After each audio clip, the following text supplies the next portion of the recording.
Ya, pemirsa, DPR RI mengesahkan rancangan undang-undang tentang perubahan ketiga atas Undang-Undang Nomor 19 Tahun 2003 tentang Badan Usaha Milik Negara menjadi undang-undang. Pengesahan rancangan undang-undang BUMN ini merupakan bentuk komitmen DPR dalam mewujudkan BUMN lebih profesional, transparan, dan inovatif. DPR RI mengesahkan rancangan undang-undang tentang perubahan ketiga atas Undang-Undang Nomor 19 Tahun 2003 tentang Badan Usaha Milik Negara menjadi undang-undang. Keputusan tersebut disetujui dalam pengambilan keputusan tingkat 2 dalam rapat paripurna ke-12 DPR tahun sidang 2024-2025. Dalam sidang paripurna tersebut, seluruh anggota DPR yang hadir menyatakan setuju RUU BUMN disahkan menjadi undang-undang. Tibalah saatnya kami minta persetujuan fraksi-fraksi terhadap rancangan undang-undang tentang perubahan ketiga atas Undang-Undang Nomor 19 Tahun 2003 tentang Badan Usaha Milik Negara. Apakah dapat disetujui untuk disahkan menjadi undang-undang? Sementara itu, Ketua Komisi 6 DPR RI Anggia Ermarini mengungkapkan pengesahan RUU BUMN ini merupakan bentuk komitmen DPR dalam mewujudkan BUMN lebih profesional, transparan, dan inovatif. BUMN juga diharapkan bukan hanya sebagai pilar ekonomi domestik, namun juga dapat bersaing di kancah internasional. Pada akhirnya, kita semua berharap agar BUMN di Indonesia mampu berkontribusi secara maksimal bagi program-program pemerintah dalam mewujudkan ketahanan pangan, ketahanan energi, program hilirisasi, serta program-program strategis nasional lainnya yang selanjutnya akan berdampak pada pertumbuhan ekonomi dan peningkatan kesejahteraan masyarakat. DPR berharap dengan pengesahan Undang-Undang BUMN ini, Indonesia semakin siap menghadapi tantangan ekonomi global. Jakarta, Tim Liputan IDX Channel. Ya, pemirsa, untuk membahas tema menarik kita kali ini, transformasi BUMN berlanjut pasca pengesahan Undang-Undang BUMN. Kita sudah tersambung melalui Zoom bersama dengan Bapak Toto Pranoto. Beliau adalah Associate Director BUMN Research Group LM, Fakultas Ekonomi Bisnis, Universitas Indonesia. Halo Pak Toto, apa kabar? Kabar baik, Pras. Baik, terima kasih atas waktu yang disempatkan. Pak Toto, kalau kita cermati dan sebelum membahas lebih jauh, kita akan review terlebih dahulu perjalanan transformasi BUMN hingga saat ini sudah seperti apa nih? Silakan Pak. Ya, jadi menurut saya apa yang sudah dikerjakan Kementerian BUMN di bawah Pak Erick Thohir ya dalam 5 tahun terakhir saya kira sudah cukup juga memberikan banyak dampak kemajuan ya. Karena kemudian program-program restrukturisasi yang dijalankan dalam 5 tahun terakhir terhadap perusahaan negara ini cukup masif ya. Jadi misalnya kaitannya dengan bagaimana keinginan untuk lebih meningkatkan daya saing perusahaan negara ya. Program misalnya dengan membuat beberapa holding ya. Tujuannya kan sebetulnya bukan cuma sekedar mengumpulkan beberapa BUMN dalam satu holding ya. Tapi kemudian juga bagaimana value creation bisa diciptakan dari keberadaan holding tadi ya. Sehingga kita sudah bisa melihat misalnya kemajuan-kemajuan beberapa holding company tadi diukur dari beberapa indikator tentunya ya. Bagaimana kemudian mereka bisa mengenerate kemampuan untuk sales yang lebih tinggi, profit yang lebih meningkat, dan yang lebih penting juga kemudian kemampuan mereka ya untuk juga mulai masuk ke program-program misalnya terkait dengan soal hilirisasi dan lain-lain, sehingga kemudian value-nya itu bisa lebih ditingkatkan dalam konteks tadi ya. Tentu belum semuanya juga dalam konteks ini sudah berhasil 100% ya. Tentu juga ada beberapa perusahaan-perusahaan negara yang masih dalam kategori tanda petik sakit yang masih harus diselesaikan, harus disembuhkan gitu misalnya. Tapi overall menurut saya transformasi yang sudah dijalankan di era Kementerian BUMN di bawah Pak Erick Thohir atau bahkan juga dimulai sejak era Bu Rini sebagai menteri sudah terus berjalan sesuai dengan target yang mereka buat, dan menurut saya dalam konteks ini beberapa BUMN kemudian sudah mendapatkan suatu titik kemajuan yang lebih signifikan dibandingkan pada periode-periode sebelumnya. Baik, itu dia transportasi yang menuju arah positif. Lantas seberapa besar transformasi yang sudah dilakukan tadi berkontribusi akhirnya bagi perekonomian nasional begitu sejauh ini? Ya tentu kita harus melihat pada ukuran-ukuran yang paling mudah dilihat ya. Indikatornya kan sebetulnya misalnya berapa target pendapatan, berapa target profit ya, atau berapa dividen yang bisa diberikan oleh BUMN ini kepada negara ya. Kalau kita lihat perkembangannya dalam 3 tahun terakhir misalnya setelah pasca periode COVID ya. Saya kira kan tren mengenai jumlah total sales pendapatan BUMN itu kan meningkat dengan cukup pesat ya. Demikian juga dengan angka profit dan dividen yang akan dibagikan kepada negara ya. Ya. Kan saya kira 2024 mungkin mencatat suatu prestasi di mana itu jumlah dividen yang diberikan, distorkan kepada negara ya, hampir mendekati 100 triliun itu menurut saya adalah sesuatu yang angka yang cukup signifikan ya dibandingkan dengan periode-periode sebelumnya. Jadi dalam konteks ini menurut saya memang kelihatan bahwa kontribusi ya BUMN kepada sisi sumbangan kontribusi kepada negara meningkat. Belum lagi tentu kalau kita perhatikan juga berapa jumlah penyerapan tenaga kerja misalnya ya, berapa kemampuan mereka untuk bisa meleverage kegiatan ekonomi di suatu wilayah atau region tertentu. Saya kira hal-hal ini juga menjadi bagian penting bagaimana kontribusi BUMN secara keseluruhan pada pembangunan ekonomi negara ya. Ya, tapi menurut Anda ini sudah cukup sesuai on the track begitu dalam artian memberikan manfaat yang luas juga begitu? Dari sisi itu menurut saya ya sudah ada progres, sudah ada kemajuan yang lebih baik dibandingkan periode-periode sebelumnya ya. Oke. Tapi menurut saya memang kan perlu ada langkah-langkah upaya lain bagaimana kita bisa istilahnya unlocking potential value dari BUMN itu secara lebih baik dan lebih cepat ke depan ya.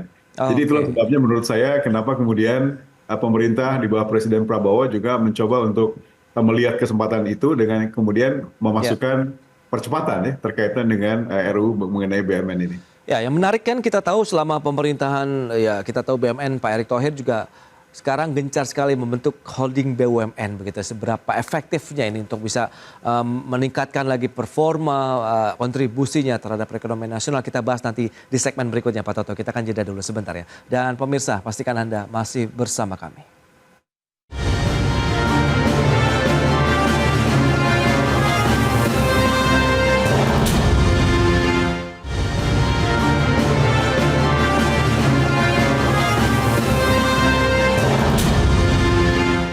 Pemirsa, DPR RI secara resmi mengesahkan rancangan undang-undang tentang perubahan ketiga atas Undang-Undang Nomor 19 Tahun 2023 tentang Badan Usaha Milik Negara menjadi undang-undang. Dan dalam pidatonya, Menteri BUMN Erick Thohir mengatakan salah satu perubahan di dalam Undang-Undang BUMN adalah pembentukan Badan Pengelola Investasi Daya Anegata Nusantara atau Danantara, dan pembentukan Danantara merupakan upaya dalam rangka melakukan konsolidasi pengelolaan BUMN serta mengoptimalisasikan pengelolaan dividen dan juga investasi.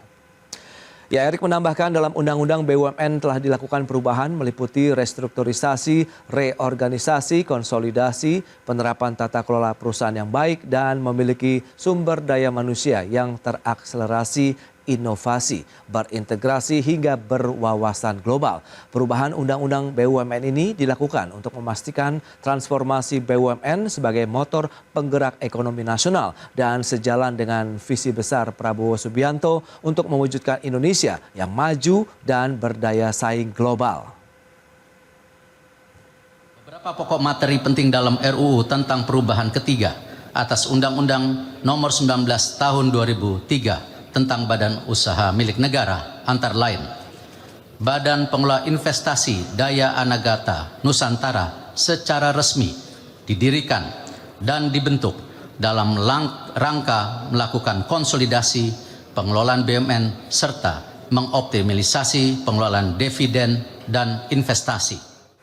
Ya, berikutnya kami sampaikan data untuk Anda terkait dengan 5 BUMN penyetor dividen terbesar untuk negara di tahun 2024 kemarin. Kita cermati bersama.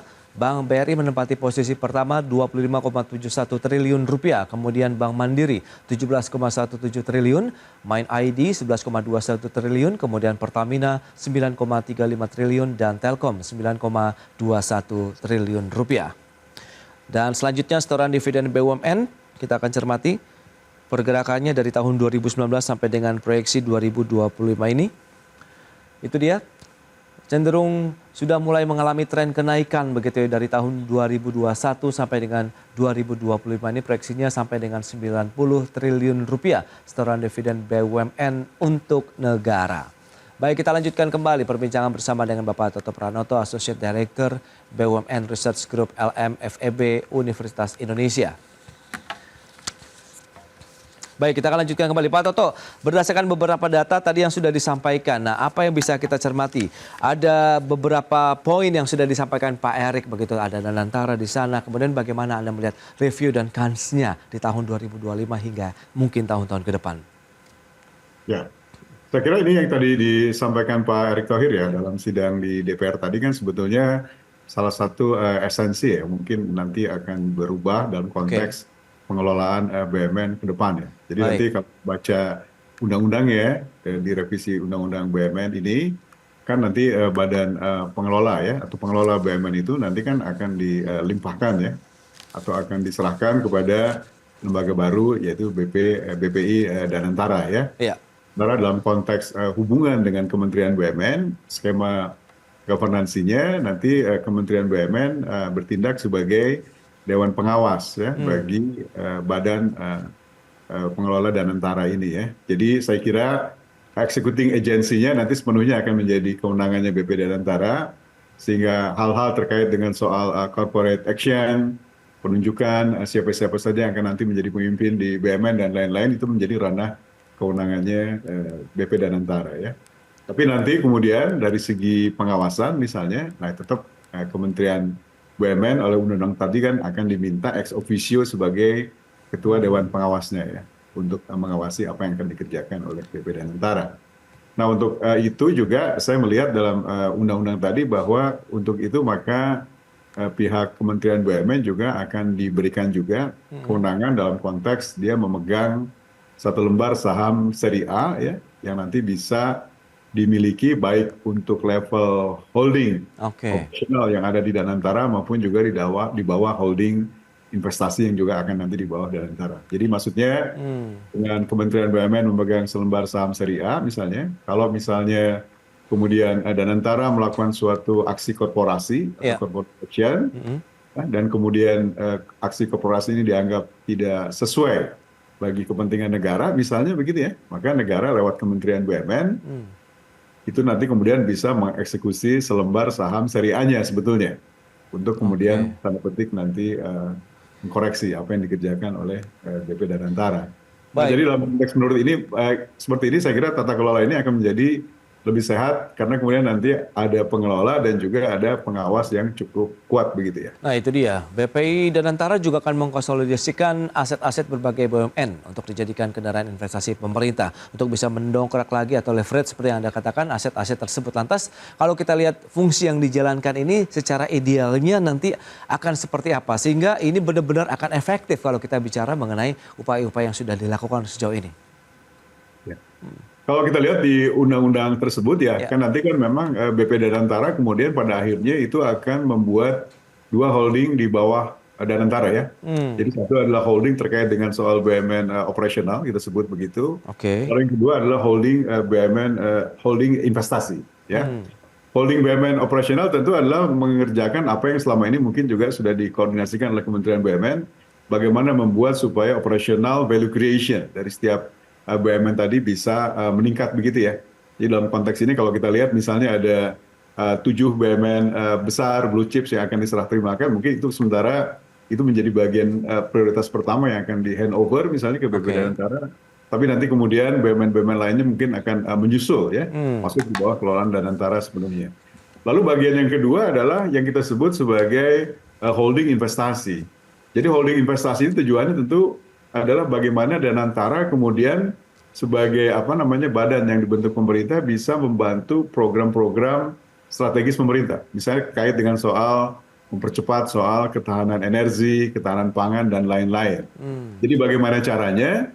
Menurut saya caranya adalah pada saat kemudian nanti BP Danantara bisa membuat atau mengusulkan suatu proyek di bidang prioritas tadi dan kemudian nanti dia bisa mengundang juga strategic investor, global investor untuk masuk bersama-sama chip in ya, di dalam joint ventures project tadi misalnya.